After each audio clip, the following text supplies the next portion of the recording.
I am a guy who will never turn down an opportunity to watch more BYU football, and the gauntlet has been thrown down by none other than Ole Miss head coach Lane Kiffin. What would a hypothetical best of the rest matchup between BYU and the Ole Miss Rebels look like? Let's have some fun.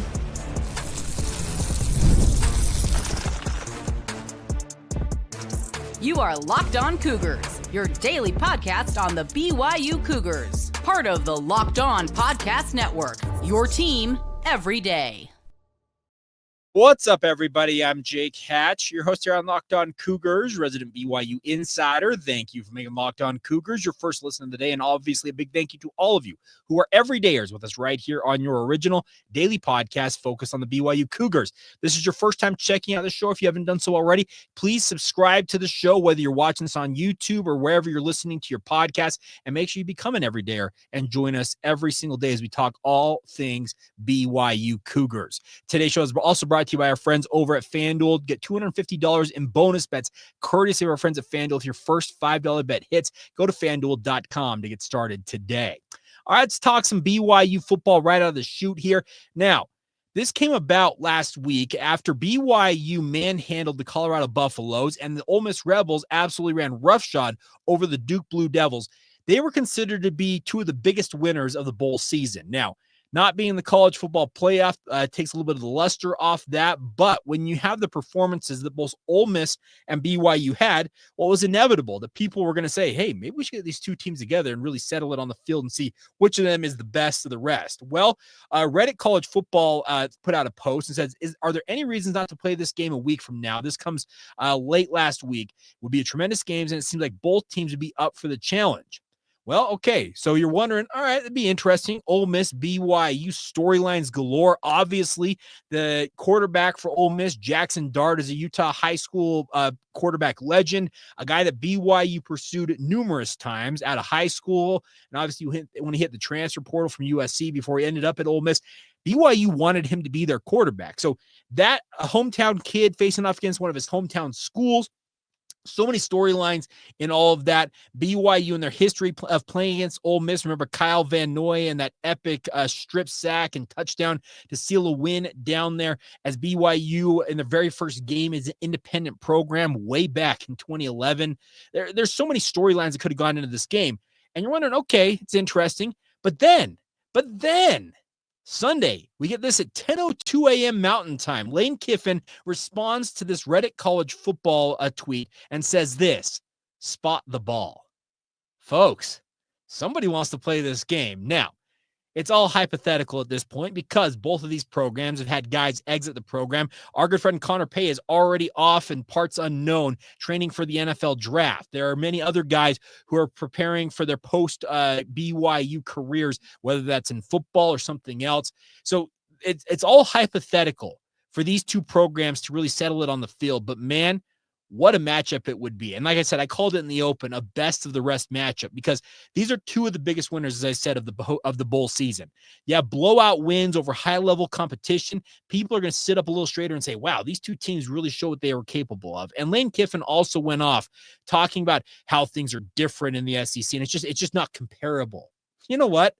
Let's get these two teams together and see how comparable it really is, because BYU, remember, they went into that Colorado game being talked about 1/5 of the time that Colorado was getting airtime. And throughout the broadcast of the Colorado game, it was clearly evident that the broadcast crew, Dave Pasch, Dusty Dvorak, and Taylor McGregor, they had a whole bunch of storylines around Colorado. And in theory, the Buffs winning that football game. When BYU had the floor with them, they were left a little bit without a lot of storylines to chase. But the nice part is, Ole Miss, similar type situation. They went into a game against Duke and ran roughshod in that game.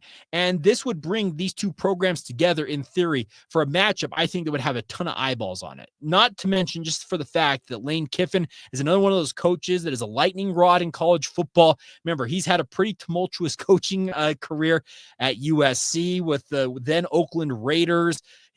Tennessee, just so many different storylines. He's had a lot of success at Ole Miss since kind of rehabilitating his image by working at FAU for a time.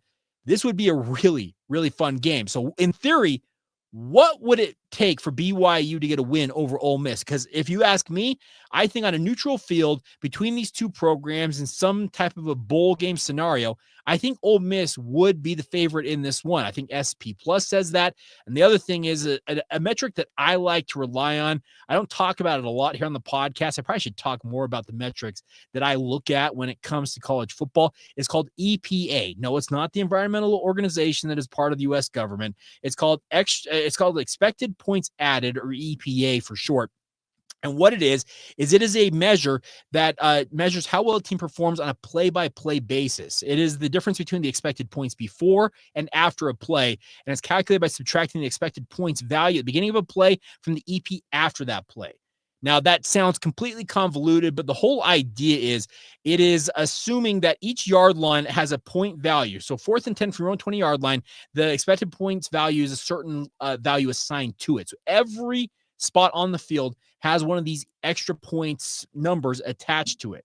Well, Ole Miss was one of the best teams in EPA this year. They are 6th, if my metrics are right. I got this from our good friends over at College Football Insiders. They work with CFB Graphs.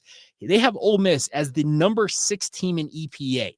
Now, Ohio State, Texas, Notre Dame, Oregon, Alabama. So 4 college football playoff teams, a team that crowed about being the college football playoff and then got absolutely beaten in their bowl games, Alabama in 5th, and then Ole Miss number 6. Where does BYU check in on the EPA charts, Jake? Well, that's a great question. If you scroll down just a little bit further, BYU's 21st in a very healthy position, but significantly behind the Ole Miss Rebels. So, in theory, you're going into this game, I would say BYU is a touchdown to maybe 10-point underdog against Ole Miss, but I can tell you, this is all hypothetical. It has no implications in real life, but I think BYU compete quite favorably with Ole Miss in this game because both teams would be up for it, obviously.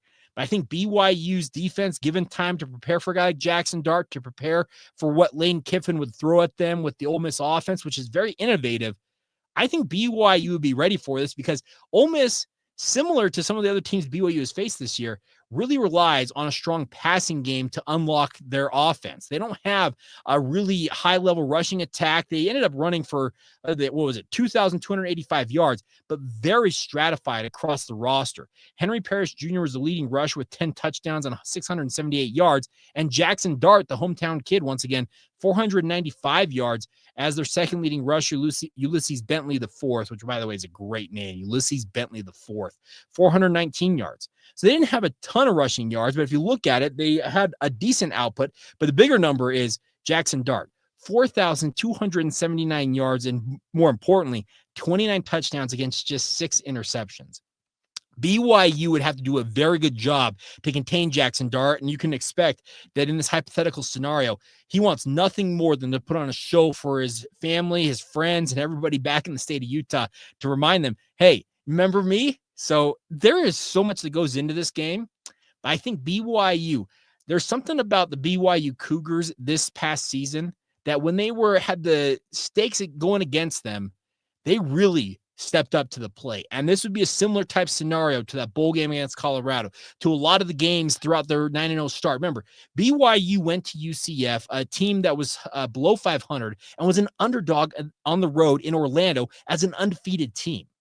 That was a measure of disrespect. I don't think BYU forgot, and quite frankly, they didn't forget it, because we had Darius Lassiter on my radio show last week, and he talked about the fact we went on the road when we were, I think, were they 8-0 at the time? Whatever they were. And he said we were still an underdog on the road in Florida when we were undefeated.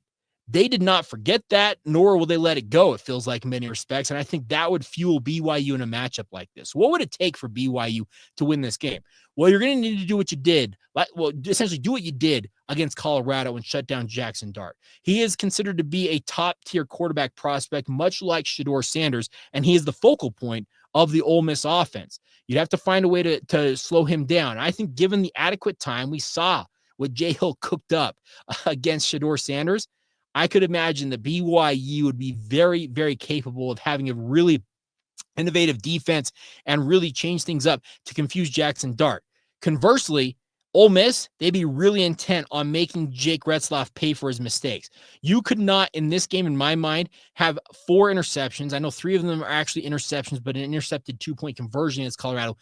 In a game like this against a far better defense like Ole Miss versus what Colorado had on defense, BYU would be in a world of hurt if you had those type of turnovers.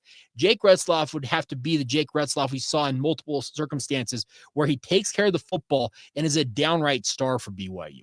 A healthy LJ Martin, guys like Sione Aimoa, also a guy like Pokai Haunga, etc. in the rushing attack would be critical to BYU being able to hold their own in this matchup because like I mentioned, this is an Ole Miss team.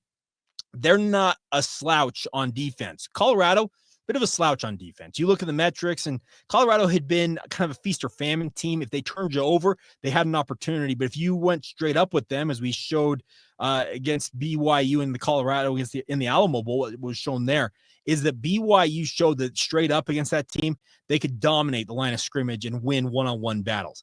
I think it'd be a little more difficult against Ole Miss in the circumstance, but I think BYU, in theory, coming off of that triumph over the Buffaloes, we brimming with confidence and would love to embrace the underdog mentality and go out there and prove a point once again against Ole Miss and really show what they're capable of. I think this is a BYU team that deserved better. It didn't get the breaks it thought it deserved at one point this season.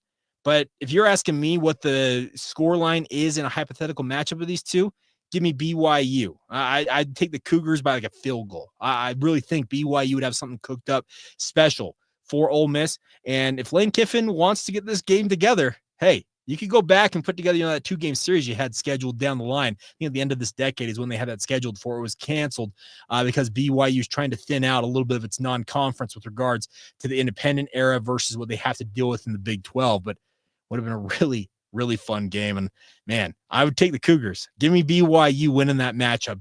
No matter what the storylines are. I know, like I said, a lot of it would go against BYU, but as we saw against Colorado, talk as little as you want about the Cougars. They don't care. They're going to go out there and play ball and force you to talk about them in the end. All right. Another metric out there says that BYU was the best team in the Big 12 this past year. Am I crazy in saying that? Well, one national pundit who does a lot of this analytical stuff says the Cougars were the best Big 12 team according to his rankings. We'll delve into that next right here on Locked On Cougars. Today's show is brought to you by our friends over at FanDuel. Now, FanDuel is here for you guys as we get ready for the NFL playoffs. From big upsets to game-winning drives, the NFL playoffs are better with our friends over at FanDuel.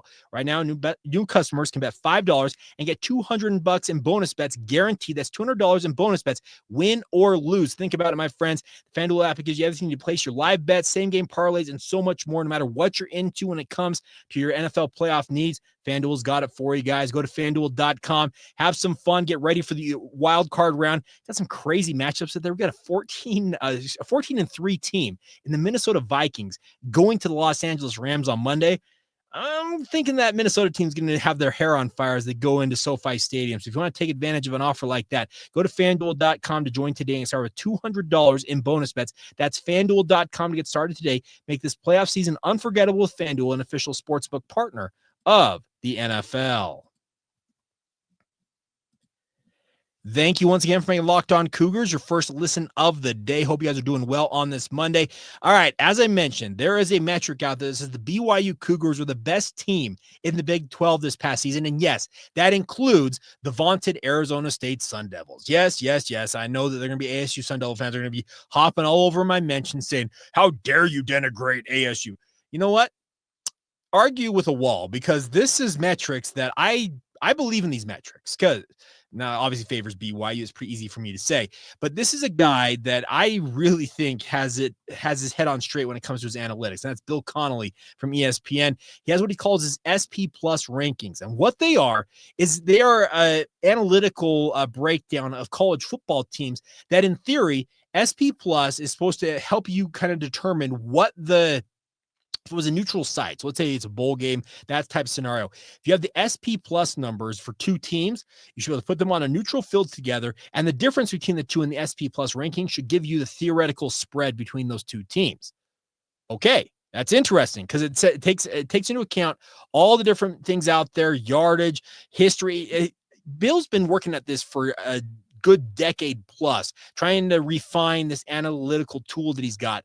But according to his SP plus rankings, BYU is the highest ranked Big 12 team with the season coming to an end.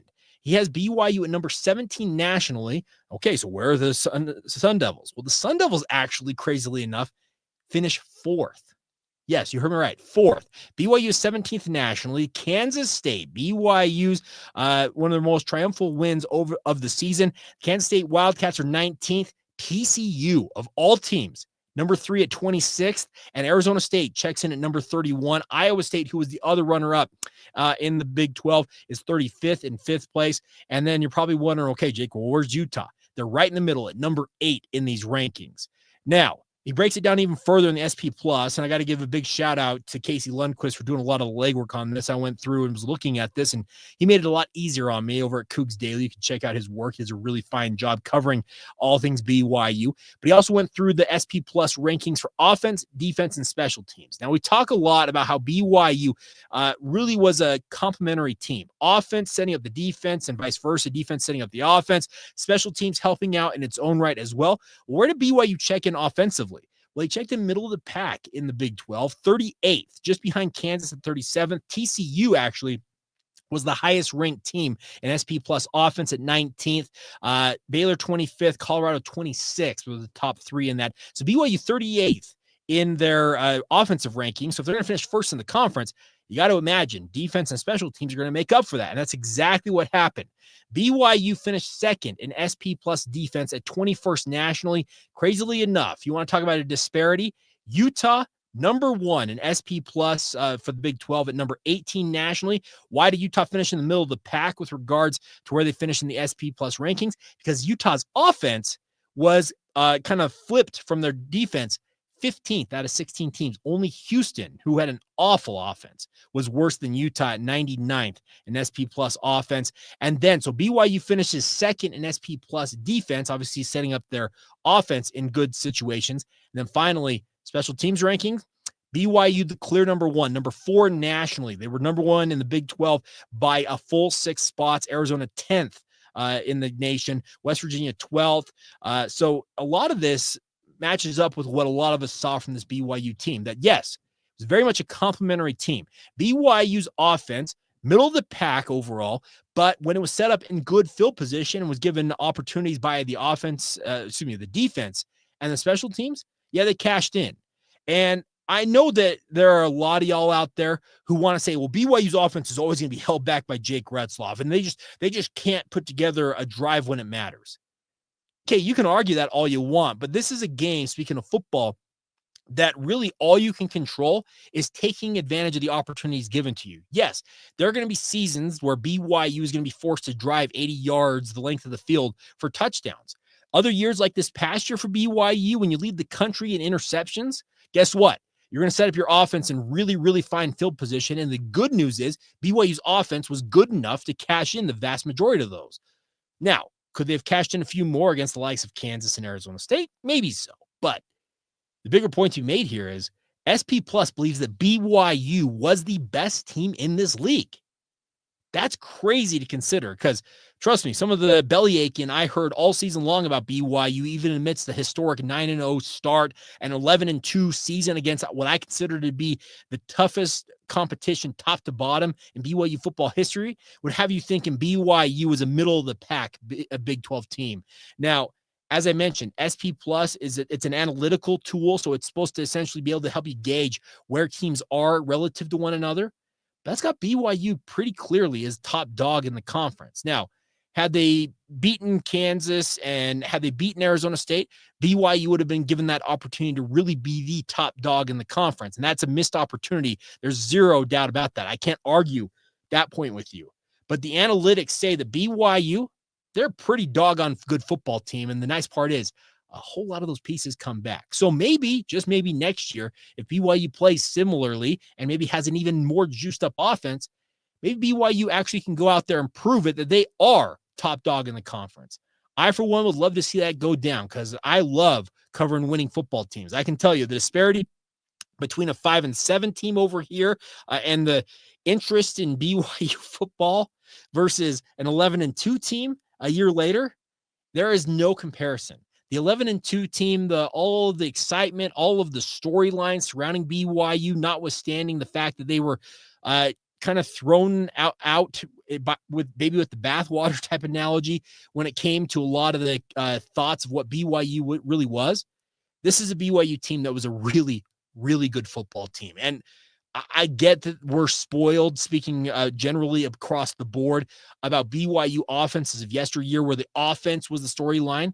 This was a year that the BYU defense and even the special teams took a lot of the accolades for BYU's success. But there were times BYU's offense stepped to the plate. Remember, Baylor mounted a furious comeback. BYU's defense was in tatters that game, and BYU's offense rose to the occasion and helped them win that football game. Oklahoma State, they couldn't slow down Ollie Gordon and the Oklahoma State Cowboys. BYU's offense just simply said, okay, we'll go out and outscore this team. I loved the fact that the BYU football program was as complimentary as it was. And Kalani has talked about this for years now. He talks all the time, and it's one of his oft-used phrases. I want to see complimentary football. And what he means by that is he wants to see his offense helping out the defense. He wants to see defense setting up the offense in good spots. He wants to see the special teams be a weapon like it hasn't been for many, many years until this season. BYU had all the pieces of a really good football team come together this year, and it's unfortunate. One loss here or there cost them an opportunity to really go out there and live a dream season, a generational, like an incredible season was there for the taking for BYU, and they came up short. Like I said, I cannot argue that point with you, but the analytics say that this BYU team, according to SP Plus, best in the Big 12. So take that to the bank, and I know some people raise the banner. We're not going to raise a banner for that, but just consider the fact that BYU, pretty doggone good football team. We were lucky to watch them do their thing this season. That's all I'm going to say on that point. All right, we'll finish up today's show on the basketball front. Houston absolutely creamed BYU on Saturday. Is it the wake-up call that BYU needs? Well, I sure hope so. We'll delve into the why coming up next right here on Locked On Cougars. Today's show is brought to you by our friends over at Game Time. Attending the new 12-team college football playoff is an incredible experience that brings fans together like never before. There's more interest in the sport than ever before. And of course, all of us remember the excitement of past playoff games and cannot wait to make new memories with this new iteration of the college football playoff with the updated format and obviously the extra teams that are all involved in it. The best part is Game Time can help you guys get out to those games if you're interested. They have a brand new feature called Game Time Picks, which makes getting your tickets for events even easier. It filters out all the fluff, showing you incredible deals on great seats. You know, have to waste time searching through thousands of tickets if you want to get to these events. A lot of us have busy lives. So the best part is Game Time will help you guys find the right tickets and get you to the events you want to go to, even if it's not the college football playoff. No matter what you're into, comedy, theater, music, even other sports, Game Time's got the tickets for you guys. And the best part is you can browse through all the different deals out there. They've got the best coverage in the game, on-time ticket delivery, lowest price guarantee, and my favorite part, in the app, you can toggle the best, the all-in pricing feature. It shows exactly what you'll pay right up front, all the fees included right there before you get to the checkout screen. So guess we're got to buy your tickets and do it with our friends at Game Time. Download the Game Time app today, create an account, and use the promo code LOCKEDONCollege and get $20 off your first purchase. Terms apply. Again, create an account and redeem the promo code LOCKEDONCOLLEGE. That's Locked On College for $20 off. Download Game Time today. Last minute tickets, lowest price guaranteed. Thank you once again for making Locked On Cougars your first listen of the day. If you have not done so already, make sure you sign up for the Locked On Cougars Insider Group. It's a great way to get the inside scoop on all things BYU sports that I'm hearing from my end of things. I can't promise you that I'll give you all of the inside intel, but everything that I know about BYU sports, you will know as a member of the Locked On Cougars Insider Group, which is $5 a month to be a part of the group. Sign up today, and the best part is the updates come to you in the form of a text message on your phone. Not get much easier than that. You can have one-on-one conversations with myself. And I guess the final thing I'll say is that $5 a month, you get 2 full weeks, a half month to see if it's the right option for you, a 14-day free trial before you pay anything. Sign up today using the hyperlink in the show notes below, whether you're watching this or listening to it, wherever you get your podcasts. All right. The BYU basketball team got absolutely run over by Houston on Saturday, and for good reason, because Houston is one of the best teams, maybe the best team in the Big 12 when they play the way that they did against BYU. Uber athletic, just absolutely frenetic pace, the way that Houston defends you for 40 minutes, you have to be able to hold up against that type of competition. And the other thing about this is BYU, they got absolutely blitzed in that game, and I think it's going to serve as a major, wake-up call for Kevin Young's team. And if it doesn't wake them up, well, guess what? There's going to be some really, really rough nights on the road for BYU, maybe even some home games. It's going to be pretty rough for the Cougars. BYU should understand that what they got from Houston on Saturday is the type of game that they can expect the rest of the way in the Big 12, and more importantly, what they can expect when they get to the NCAA tournament in March, if they're fortunate enough to make it there. Remember what happened against Duquesne last year? Remember BYU was the 6th seed. We're like, all right, roll through this, see what you do. Maybe you can punch your ticket to the Sweet 16. Had a pretty doggone good basketball team. I wanted to say football team, but we've had both this year for BYU, speaking of 2024. But Duquesne absolutely took the air out of the ball, got uber physical with BYU, and the Cougars did not respond well. Well, what happened when Houston showed up and was uber physical from BYU against BYU from the jump on Saturday? They did not respond well once again. And I will say that's a bit of an indictment on some of the veteran guys like Dallin Hall, Richie Saunders, Fousseyni Traore, because there's some of the guys that I thought played maybe the softest that they have played in quite some time in that game against Houston. It looked like they had a little bit of a PTSD moment from what happened against Duquesne last March. You would have hoped that they were going to be able to hold up better against competition of that caliber. And I also believe, and Kevin Young has alluded to this, that BYU's non-conference schedule didn't really do them many favors. They took on a lot of dogs, and I use that term pejoratively. It's not meant to denigrate any of those teams, but the teams BYU played in the non-conference pale in comparison to teams like Houston played. A lot of people on my social media feeds on Saturday, like, how in the world did this team lose to 3 teams? Well, the 3 teams they lost to are all nationally ranked, 2 of them in the top 10. They lost to Alabama and Auburn, and they obviously lost to San Diego State. Now, San Diego State's the more baffling of the bunch because they're out of the rankings now, but at the time, if I'm not mistaken, San Diego State was ranked, and they're a pretty doggone good basketball team in their own right. That Houston team, the way they played against BYU, they wanted to prove a point, and they wanted to send a message to BYU, and I think the message was absolutely sent. Was the message received? That's what we will learn tomorrow against Texas Tech and in future games for BYU. That may have been the best matchup BYU could have had early in the season to say, this is what Big 12 play is going to entail. You have to bring it every night. You cannot have that deer in headlight look like you had at points against Houston.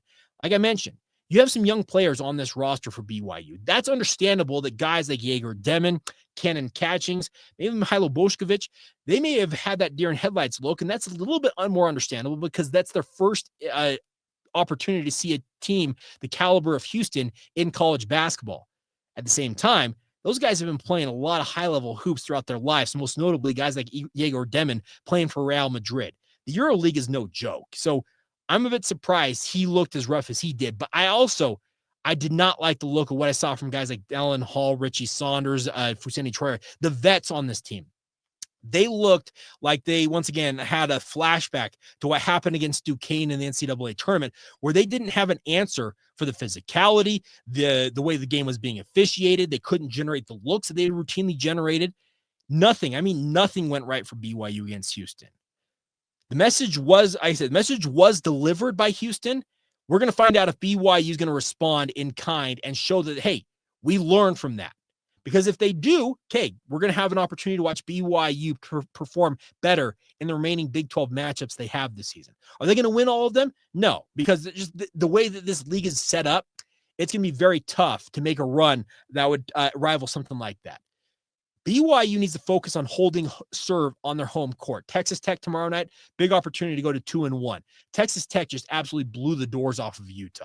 That was a really, really crazy performance, especially in the second half. They just pulled away and ran away from the Utes.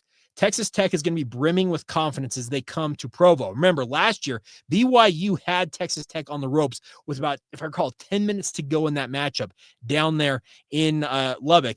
And then all of a sudden, Texas Tech roared to life, and they just blitzed BYU in that final frame of the game and ran away with it. We're going to see a similar type performance. I hope that Houston proves to be the game that BYU says, okay, enough of this. We're going to be a better team. And they lost to Providence. They lost to Houston. Their 2 true road games this year have been, frankly, their worst performances of the season. Can we expect that every game from BYU on the road? I hope not, because I like to see BYU win once in a while on the road. But at the same time, if you can win the majority, if not all of your games at home and pick up a win or 2 on the road, That's recipe for an NCAA tournament berth for BYU. But you have to be able to understand that, yes, what Houston does is that's the way BYU will have people coming after them the rest of the year.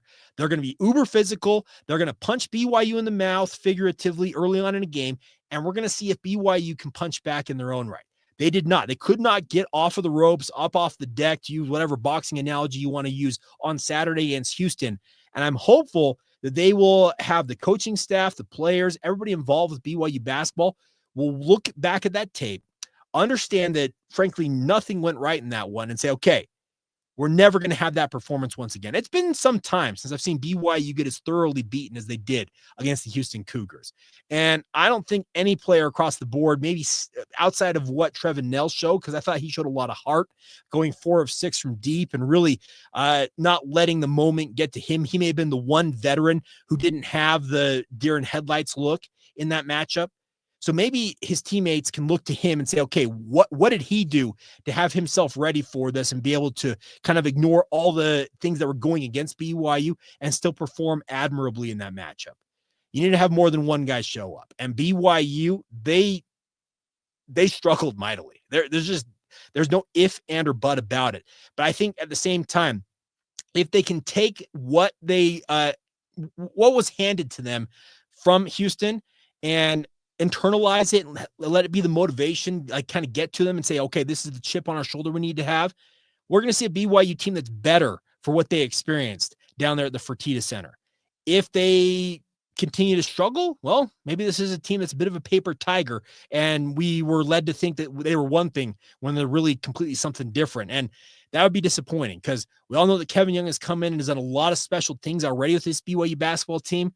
Let's see if he can lead them in a moment of adversity here, that the adversity doesn't get any easier, because Texas Tech coming in, you go to TCU on Saturday, it is getting no easier from here on out. There are no kind of rollover games in this Big 12 conference in my mind, and BYU's got to be ready to bounce back from this Houston loss and show that they, once again, received the message, internalized it, and will come out fighting in their own right. Can they punch back? Can they throw that proverbial first punch that has Texas Tech on their heels in the Marriott Center on Tuesday?